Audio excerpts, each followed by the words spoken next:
สบายดีท่านผู้ชมพบกับเบาชมพูเย็นติโก้และยะสัมภาษณ์ผู้ชมใช้ผลิตภัณฑ์เย็นติโก้ของเฮา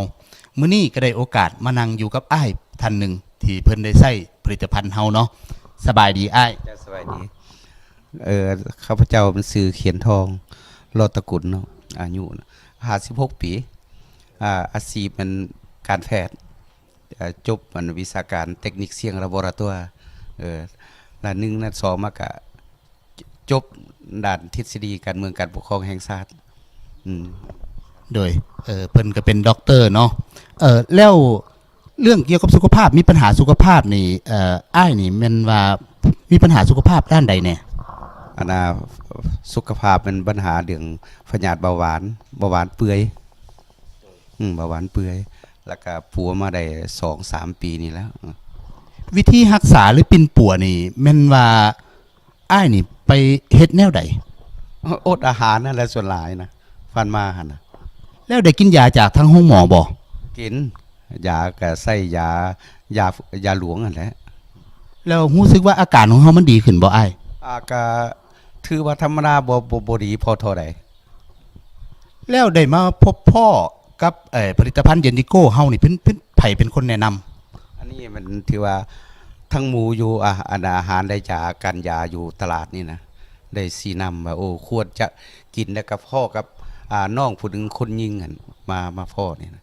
ว่าโอ้มันดีเพิ่นอาจจะเอามาเขาจึงขอซื้อลองมากินเบิ่งนะแล้วก็สามารถปิ่นปัวได้ว่าซั่นซะ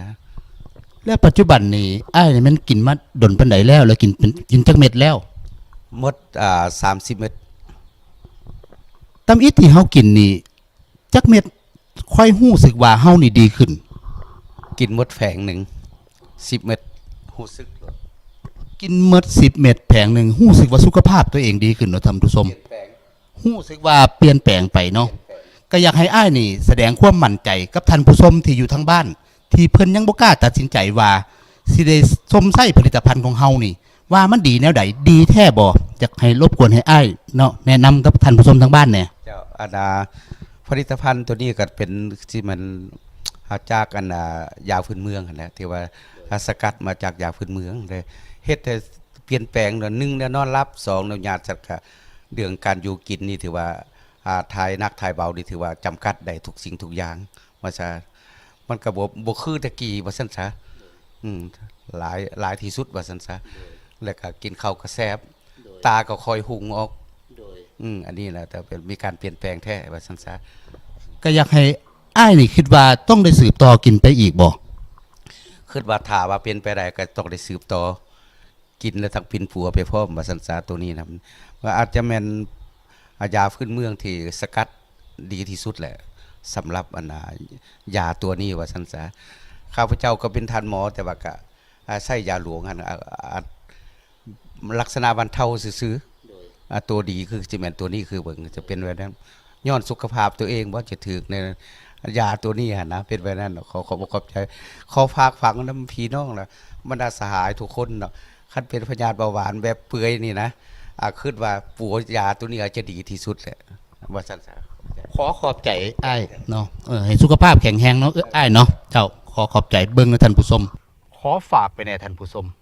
บ่จำเป็นอย่าเป็นโรคเบาหวานบ่รวยแท้อย่าเป็นโรคมะเร็งมีลูกบอกลูกมีหลานบอกหลานอย่าเป็นถ้าเกิดเป็นแล้วปิ้นป่วยหลายวิธีแต่บ่ได้ผลเฮาขอเสนอทางเลือกใหม่เย็นติโก้อาหารเสริมนวัตกรรมล่าสุดของโลกเย็นติโก้